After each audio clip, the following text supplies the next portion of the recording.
Anna University Regulation 21 SNM paper. So நம்ம பார்த்துட்டு இருக்கிறது SNM பேப்பரோட நவம்பர் டிசம்பர் 2022 கொஷின் பேப்பர் தான் இப்போ பார்த்துட்டு இருக்கோம். இதில் 11th சப் டிவிஷன். ஸோ அண்ணா யூனிவர்சிட்டி ரெகுலேஷன் 21 கொஷின் என்ன கொடுத்துருக்காங்கன்னு பாருங்க. இது முதல்ல நமக்கு டெஸ்டிங் ஆஃப் ஹைபோதசிஸ்னு தெரியுது, என்ன டெஸ்ட்னு கொடுத்துருக்காங்க. ஆனா என்ன மெத்தட் அப்படின்றத நம்ம எப்படி கண்டுபிடிக்கணும்? சாம்பிள் கொடுத்துருக்காங்க. எத்தனை சாம்பிள் கொடுத்துருக்காங்கன்னா 9 சாம்பிள்ஸ் கொடுத்துருக்காங்க. அப்ப இது ஒரு ஸ்மால் சாம்பிள். அண்ட் மீன் தான் கொடுத்துருக்காங்க. மீன் கொடுத்துருந்தாங்கன்னா இது வந்து நமக்கு டி டெஸ்ட். வேரியன்ஸ் கண்டுபிடிக்க சொல்லியிருந்தாங்க, வேரியன்ஸை செக் பண்ண சொல்லியிருக்காங்க அப்படின்னா அது நமக்கு எஃப் டெஸ்ட்ல வரும். அப்புறம் சை ஸ்கொயர் அவங்களே கொடுத்துருப்பாங்க, சை ஸ்கொயர் ஆட்ரிபியூட்ஸோட கொடுத்துருப்பாங்க. ஸோ இங்கே டைரக்டாவே நமக்கு டி டெஸ்ட்ன்றது பார்த்தோன்னே தெரியுது ஸ்மால் சாம்பிள்ல இருந்து. அண்ட் எத்தனை சாம்பிள்ஸ்னா 9 சாம்பிள்ஸ் கொடுத்துருக்காங்க. ஸோ கொடுத்துருக்கிற சாம்பிளை முதல்ல நம்ம எழுதிக்கலாம். நம்மளோட எக்ஸ் வேல்யூவை எழுதிக்கலாம். எக்ஸ் வேல்யூ என்ன இருக்குன்னா 63, 63, 64, 55, 66, 69, 70, 70, 71. இதுதான் நம்மளோட எக்ஸ் வேல்யூ. இப்போ இந்த எக்ஸ் வேல்யூவை நான் டோட்டல் போடும்போது எனக்கு என்ன கிடைக்குதுன்னா 591 கிடைக்குது. இதுல இருந்து நான் எக்ஸ் பார் கால்குலேட் பண்ண முடியும். எக்ஸ் பார்ன்றது என்னது? Summation x divided by n. So 591 divided by 9. 9ஆல டிவைட் பண்ணும்போது 65.67 எக்ஸ் பார் கிடைச்சதா? அடுத்தது எனக்கு எஸ் ஸ்கொயர் வேணும். எஸ் ஸ்கொயர்ல இருந்து எஸ் கண்டுபிடிப்பேன். எஸ் ஸ்கொயருக்கான formula summation x square by n. இதுக்கு நிறைய மெத்தட் இருக்கு, நான் இந்த மெத்தட் ப்ரிஃபர் பண்றேன். X bar whole square. ஏன்னா எக்ஸ் பார் ஏற்கனவே தெரியறதுனால எக்ஸ் பார் ஹோல் ஸ்கொயர். அப்ப எனக்கு இப்ப என்ன வேணும்னா எக்ஸ் ஸ்கொயர் மட்டும் வேணும். எக்ஸ் ஸ்கொயர்ன்றது இதை இப்படியே ஸ்கொயர் பண்ண வேண்டியதுதான். கால்குலேட்டர் யூஸ் பண்ணி ஸ்கொயர் பண்ணிக்கோங்க.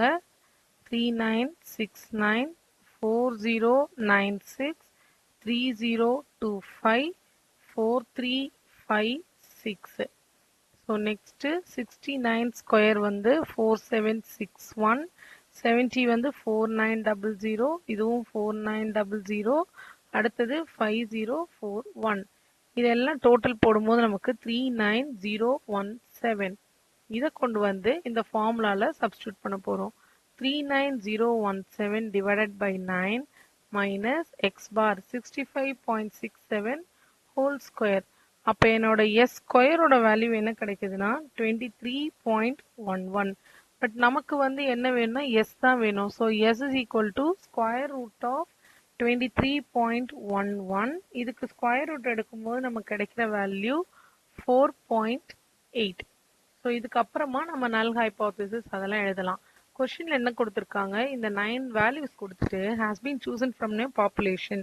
எந்த பாப்புலேஷன்ல இருந்து சூஸ் பண்ணிருக்காங்க? With mean of 65. இது கரெக்டா அப்படின்னு கேட்டிருக்காங்க. இந்த பாப்புலேஷன்ல தான் இந்த வேல்யூஸை எடுத்தாங்களா at 5% level of significance. So என்னோட நல் ஹைபோதசிஸ் என்ன சொல்றேன்? ஆமா, அந்த பாப்புலேஷன்ல தான் எடுத்தாங்க. So mu equal to 65. அதே ஆல்டர்னேட் ஹைபோதசிஸ்ல mu is not equal to 65. இப்போ நம்ம ஃபார்முலாக்கு போயிடலாம். Formula t test. T test formula x bar minus mu by s divided by root of n minus 1. Substitute பண்ணும்போது 65.67 மைனஸ் 65, மியூன்றது 65, எஸ்ன்றது நம்ம கால்குலேட் பண்ணோம்ல, இப்போ அது 4.8 divided by root of number of data minus 1. So மேல 0.67, கீழே 4.8 by 8 root of 8 போட்டா எனக்கு 1.697. இதை டிவைட் பண்ணும்போது 0.3948. இதுதான் நம்மளோட கால்குலேட்டட் வேல்யூ. ஸோ இதை எழுதிக்கலாம். கால்குலேட்டட் வேல்யூ அப்படின்றது 0.3948. அடுத்தது டேபிள் வேல்யூக்கு போகணும்.